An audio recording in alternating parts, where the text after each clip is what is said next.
જય શ્રી કૃષ્ણ વૈષ્ણવો, પુષ્ટિ મહારાજ ચેનલ પર આજના સત્સંગમાં આપ સૌનું સ્વાગત છે. વૈષ્ણવો, પૂર્ણ પુરુષોત્તમ અને ભગવાન વિષ્ણુના 8મા અવતાર ભગવાન શ્રી કૃષ્ણનો જન્મ શ્રાવણ વદ 8મની મધ્યરાત્રિએ થયો હતો.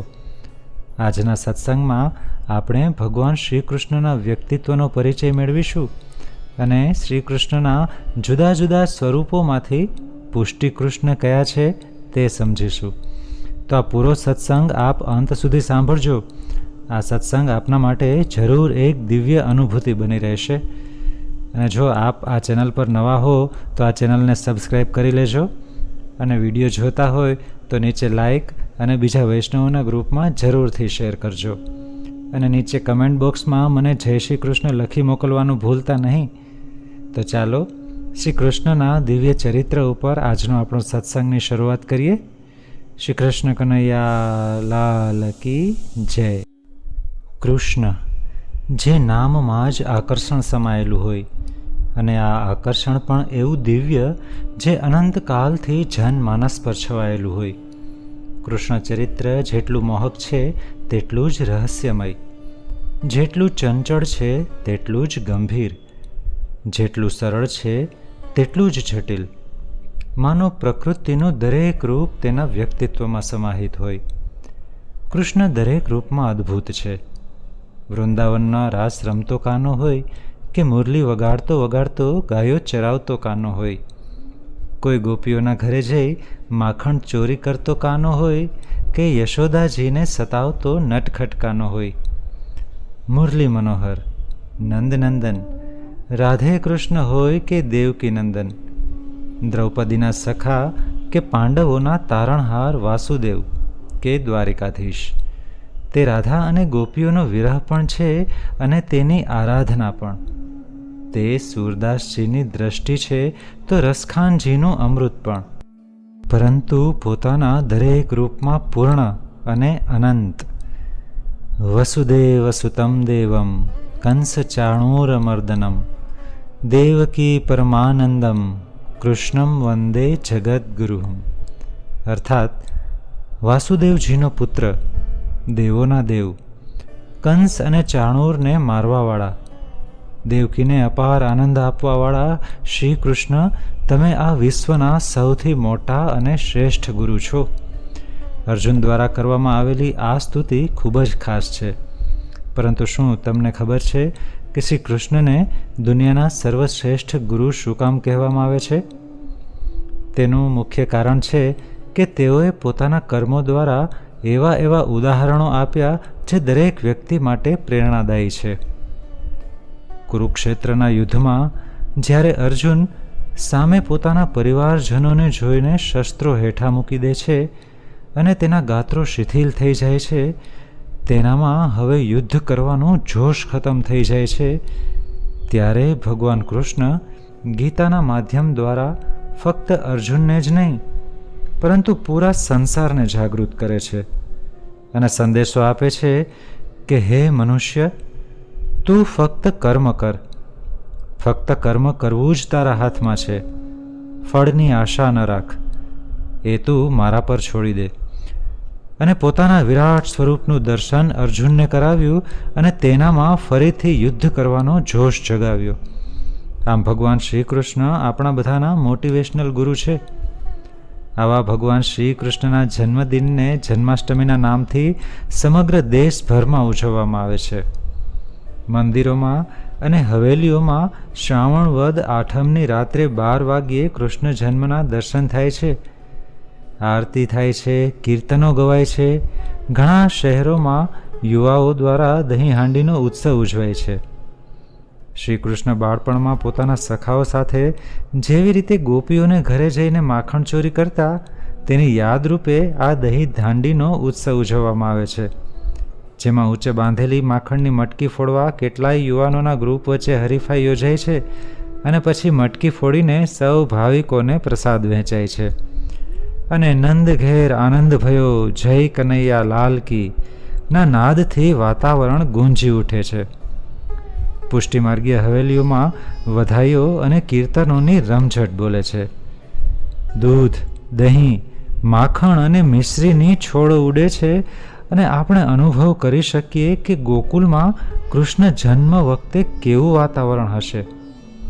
તો ચાલો હવે આપણે ભગવાન શ્રી કૃષ્ણનું અવતરણ કેવી રીતે થયું તે કથા સાંભળીએ અને તેઓના સમગ્ર જીવન ચરિત્રનું દર્શન કરીએ અને તેમાંથી પુષ્ટિલીલા કઈ હતી તે જાણીએ. શ્રીમદ ભાગવતના વર્ણન અનુસાર દ્વાપર યુગમાં મથુરા નગરીમાં રાજા ઉગ્રસેન રાજ કરતા હતા. તેમનો એક આતતાયી પુત્ર કંસ હતો અને કંસની બહેન દેવકી. દેવકીના લગ્ન જ્યારે વાસુદેવ સાથે થયા ત્યારે આકાશવાણી થઈ. દેવકી અને વાસુદેવનું 8મું સંતાન કંસના મૃત્યુનું કારણ બનશે. આ આકાશવાણીથી ગભરાયેલા કંસે દેવકી અને વાસુદેવને કારાગારમાં નાખ્યા અને પોતાના પિતા રાજા ઉગ્રસેનને પણ કારાગારમાં નાખી મથુરાનો રાજા બની ગયો. તે જાણતો હતો કે તેનું મૃત્યુ દેવકીના 8મા સંતાનથી થવાનું છે, એટલે તે એક પછી એક દેવકી અને વસુદેવના દરેક સંતાનોને મારતો ગયો. હવે ભગવાન શ્રી કૃષ્ણના અવતરણનો સમય આવ્યો. શ્રાવણ વદ 8મ ને રોહિણી નક્ષત્રમાં રાતે 12 વાગ્યે એકદમ દિવ્ય વાતાવરણ સર્જાયું. બ્રહ્માંડમાંથી એક દિવ્ય પ્રકાશપુંજ દેવકીજીના ગર્ભમાં સ્થાપિત થયું અને ભગવાને શ્રી કૃષ્ણ સ્વરૂપે આ ધરતી પર જન્મ લીધો. બોલીએ કૃષ્ણ કનૈયા લાલ કી જય. શ્રી કૃષ્ણનું અવતરણ થતાં જ વાસુદેવજીની બધી બેડીઓ આપમેળે ખુલી ગઈ. કારાગૃહના દ્વાર ખુલી ગયા અને બધા સિપાહીઓ નિદ્રાધીન થઈ ગયા. વાસુદેવજીના એક મિત્ર નંદ જે ગોકુલમાં રહેતા તેમને ત્યાં પણ સંતાન પ્રાપ્તિ થવાની હતી જે વસુદેવજી જાણતા હતા. એટલે પોતાના પુત્રને કંસથી બચાવવા નંદજીને ઘેર મૂકી આવવાનો તેને વિચાર કર્યો અને એક સૂપડામાં નાના બાલકૃષ્ણને રાખીને અને તે સૂપડું પોતાના માથા પર રાખીને મથુરાથી ગોકુલ જવા નીકળી પડ્યા. પણ વચમાં શ્રી યમુનાજી નદી સ્વરૂપે વહી રહ્યા હતા. તેમને પાર કરવા અનિવાર્ય હતા. ઘોર અંધારી રાત, ચારે તરફ વીજળીના ચમકારા સાથે વરસતો વરસાદ અને યમુનાજીમાં વહેતો જલપ્રવાહ. આવા બિહામણા વાતાવરણમાં પણ વસુદેવજી બાલકૃષ્ણને માથે રાખી યમુના પાર કરવા તેમાં ઉતરી પડ્યા.